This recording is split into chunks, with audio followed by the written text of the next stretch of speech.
وسیلے کی بات ہے نا، اس کا بیان ہم نے جو اہم بات ہے وہ آپ نے نہیں بتایا، مسئلے تو بہت کیا وہ بعد میں سوال ہوگا، سوال کا موقع ملے گا، بیٹھیں ابھی تھوڑا سا ختم کر لینا بس، تھوڑا سا عقائد کی بات ہی بس. یہ ہے فضائل درود شریف، تبلیغی نصاب. آج کل انہوں نے تبلیغی نصاب کو فضائل اعمال میں بدل دیا ہے. تو یہ میں آپ کو ایک حوالہ بیان کرتا ہوں جو زکریا صاحب نے اپنی کتاب میں ذکر کیا ہے. وہ کہتے ہیں کہ حضرت سفیان ثوری سے نقل کرتے ہیں کہ میں طواف کر رہا تھا، میں نے ایک شخص کو دیکھا کہ وہ ہر قدم پر درود ہی پڑھتا ہے اور کوئی چیز تسبیح و تحلیل وغیرہ نہیں پڑھتا. میں نے اس سے پوچھا اس کی کیا وجہ، تو اس نے پوچھا تو کون ہے. یہ ارواح ثلاثہ کا حوالہ دے دیا آپ نے.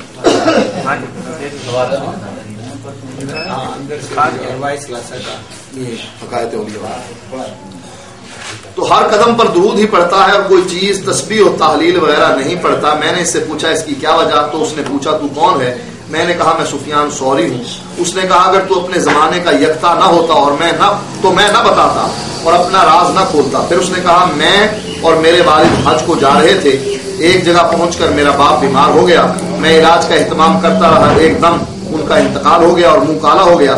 میں دیکھ کر بہت ہی رنجیدہ ہوا اور انا للہ پڑھی اور کپڑے سے ان کا منہ ڈھک دیا. اتنے میں میری آنکھ لگ گئی. میں نے خواب میں دیکھا کہ ایک صاحب جن سے زیادہ حسین میں نے کسی کو نہیں دیکھا اور ان سے زیادہ صاف ستھرا لباس کسی کا نہیں دیکھا اور ان سے زیادہ بہترین خوشبو میں نے کہیں نہیں دیکھی، تیزی سے قدم بڑھائے چلے آ رہے ہیں. انہوں نے میرے باپ کے منہ سے کپڑا ہٹایا اور اس کے چہرے پر ہاتھ پھیرا تو اس کا چہرہ سفید ہو گیا. وہ واپس جانے لگے تو میں نے جلدی سے ان کا کپڑا پکڑ لیا اور میں نے کہا اللہ تعالیٰ آپ پر رحم کرے، آپ کون ہیں؟ اور آپ کی وجہ سے اللہ تعالیٰ نے میرے باپ کی مسافرت میں احسان فرمایا. وہ کہنے لگے تو مجھے نہیں پہچانتا، میں محمد بن عبداللہ صاحب قرآن ہوں صلی اللہ علیہ وسلم. یہ تیرا باپ بڑا گناہگار تھا لیکن مجھ پر کثرت سے درود بھیجتا تھا.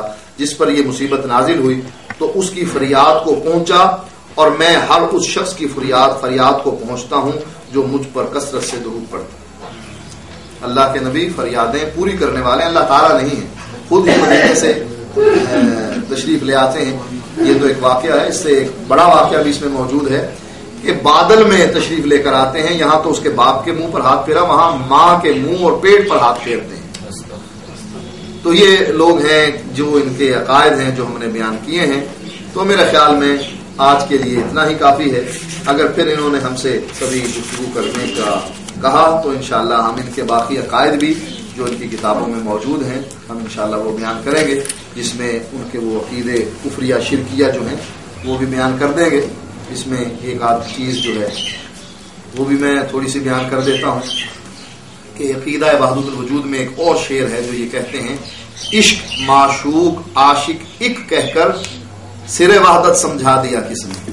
کہ عشق بھی وہی چیز ہے، معشوق بھی وہی ہے، عاشق بھی وہی ہے. عاشق عشق کرنے والے کو کہتے ہیں، معشوق جس سے عشق کیا جاتا ہے اس کو کہتے ہیں، اور عشق وہ فعل ہوتا ہے جو عاشق کرتا ہے. کہتے ہیں عاشق بھی وہی ہے، معشوق بھی وہی ہے، عشق بھی وہی ہے.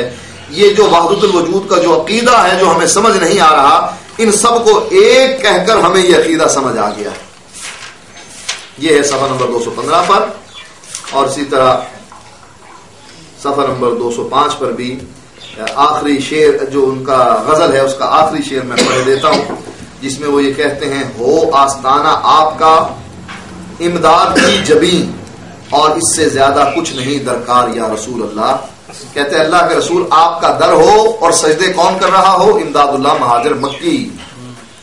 نبی کی قبر پر سجدہ کرنا شرک ہے. اللہ کے نبی نے فرمایا لعنت کرے اللہ تعالیٰ یہودیوں اور عیسائیوں پر، اتخذوا قبور انبیائہم مساجدہ، انہوں نے نبی کی قبروں کو سجدہ گاہ بنا لیا. یہ اللہ کے نبی نے اپنی زندگی کے آخری ایام میں بات بیان کی. آپ نے چادر اپنے چہرے سے ہٹائی، بخار آپ کو چڑھا ہوا تھا، آپ نے فرمایا لعن اللہ الیہود والنصارى، اللہ لعنت کرے یہودیوں اور عیسائیوں پر، انہوں نے اپنے انبیاء کی قبروں کو سجدہ گاہ بنا لیا. اور یہاں یہ کہہ رہے ہیں ہو آستانہ آپ کا امداد کی جبیں، کہ اللہ کے نبی در آپ کا ہو اور پیشانی امداد اللہ مہاجر مکی کی ہو اور اس سے زیادہ کچھ نہیں درکار یا رسول اللہ. تو یہ ہے ان لوگوں کے عقائد اور ان لوگوں کی باتیں. رومی کا اشعار جس کو حاجی زکریا صاحب اپنی کتاب میں تبلیغی نصاب میں ذکر کرتے ہیں، کہتے ہیں ترحم یا نبی اللہ ترحم، اے اللہ کے نبی رحم کیجئے، اے اللہ کے نبی رحم کیجئے، رحم کرنے والا اللہ تعالیٰ ہے۔ اس کے صفحہ نمبر 806 پر ان کے اشعار کا ترجمہ کرتے ہوئے آپ یہ کہہ رہے ہیں کہ عاجزوں کی دستگیری بے کسوں کی مدد فرمائیے اور مخلص عشاق کی دلجوئی اور دلداری کیجیے۔ عاجزوں کی دستگیری بے کسوں کی مدد فرمائیے۔ بریلوی کہتے ہیں پیران پیر دستگیر، دستگیر میں نے دست پکڑنے، بازو پکڑنے، ہاتھ پکڑنے والا اور اس کے اٹھانے، یہی الفاظ کہتے ہیں زکریا صاحب دیوبندی، عاجزوں کی دستگیری۔ بریلوی کہتے ہیں پیران پیر دستگیر، زکریا صاحب کیا کہتے ہیں اللہ کے نبی کو آپ دستگیری فرمائیے۔ کیا فرق رہا بریلویوں اور دیوبندیوں میں؟ یہ جھوٹ ہے کہ دیوبندی اہل توحید ہیں، ان کے پیچھے نماز ہو جاتی ہے، رشتہ ناتا ہو جاتا ہے۔ بریلوی شرک کرتے ہیں، ان کے پیچھے نماز نہیں ہوتی۔ جو علماء یہ عقیدہ رکھتے ہیں ان کو آپ جا کر یہ CD تحفے میں دیجئے تاکہ ان کو بھی پتہ لگے کہ ان لوگوں کے عقائد کیا واقعی عقائد حقہ ہیں، توحید والے ہیں، یا ان کے عقائد کفریہ شرکیہ ہیں۔ جو ہمارا دعویٰ تھا ہم نے وہ ثابت کر دیا کہ علماء دیوبند کے عقائد کفریہ شرکیہ ہیں، اور ان کے عقیدے کی کتابوں سے ہم نے ثابت کیا۔ کوئی جا کر یہ نہ کہے کہ یہ انہوں نے اپنی طرف سے کوئی کتابیں اٹھائی ہیں اور ان کے فوٹو جو ہم نے دے دیے ہیں، لہٰذا ہر آدمی دے سکتا ہے۔ گستاخی اللہ اور اس کے رسول کی تو ٹاپک بہت طویل ہے، اور انشاءاللہ کبھی پھر موقع ملے گا تو ہم بیان کریں گے۔ اسی کے ساتھ ہم آپ سے اجازت چاہتے ہیں۔ وآخر دعوانا الحمدللہ رب العالمین۔ اب اگر کسی نے کوئی سوال کرنے ہیں مختصر تو سوال کیجیے، کیونکہ 12:15 ہو گئے ہیں اور نماز کا وقت۔ شاہ صاحب اکثر یہ آپ میرا خیال ہے ان کو کر لینے دیجیے پہلے تاکہ ٹائم بچ جائے۔ یہ زیادہ ضروری ہے، وہ وہی کریں گے۔ اکثر یہ لوگ نزل الابرار اور عرف الجادی، یہ دو اسپیشل کتابیں یہ پیش کرتے ہیں کہ یہ علماء اہل حدیث کی کتابیں ہیں، اور ان میں جو مسائل موجود ہیں وہ بھی علماء اہل حدیث کے عقائد اور مسائل ہیں ان کے۔ تو اس کے بارے میں وضاحت کیجیے۔ انہوں نے ایک کتاب یہ چھاپی ہے، یہ نفس کے پجاری، اور اس میں انہوں نے زیادہ جو ان کے حوالے دیے ہیں وہ نزول الابرار اور عرف الجادی کے ہیں، اور چند ایک حوالے دوسری کتابوں کے انہوں نے دیے ہیں۔ تو یہ میں پہلے آپ اس کی وضاحت کر دیں کہ یہ کتابیں کن کی ہیں اور کن لوگوں نے لکھی ہیں، اور ان کا ہمارے ساتھ کچھ تعلق ہے یا نہیں ہے، پھر میں مسائل آپ کو بتاتا ہوں، تو آپ بتائیے۔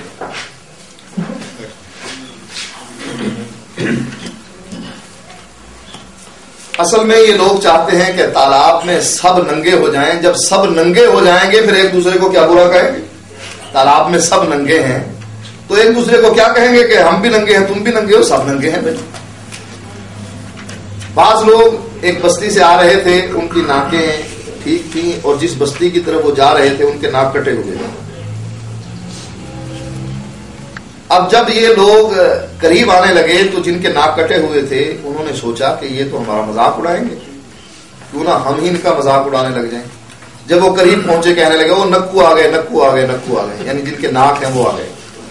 بھئی ناک تو عیب نہیں ہے، ناک تو صفت ہے، اس کی خوبی ہے۔ جن کے ناک کٹے ہوئے ہیں یہ اس میں برائی موجود ہے۔ تو ان کا حال بالکل ایسے ہی ہے۔ یہ کہتے ہیں کہ کسی طریقے سے ہم ان پر بھی وہی بات اچھال دیں جو یہ ہم پر اچھال رہے ہیں۔ ہم ان پر کیا الزام لگاتے ہیں کہ تم اللہ اور اس کے رسول کے مقابلے میں اپنے امام کی تقلید کرتے ہو، ان کے مسائل مانتے ہو، یا اپنے علماء کی باتیں مانتے ہو۔ اب انہوں نے کہا کہ اس کا جواب تو کوئی نہیں، واقعی وہ مانتے ہیں اپنے علماء کی باتیں، جیسا کہ ہمارا یونس نعمانی سے مناظرہ ہوا، اور اس مناظرے میں انہوں نے سب سے بڑا اعتراض یہ کیا کہ یہ جو ہے دلیل قطعی نہیں ہے۔ یہ مانا کہ یہ بخاری میں آئی ہے کہ قرآن کچھ کہہ رہا ہے، حدیث کچھ کہہ رہی ہے، اور فقہ حنفی کچھ کہہ رہی ہے، تقلید وہ اسی کی کر رہے ہیں۔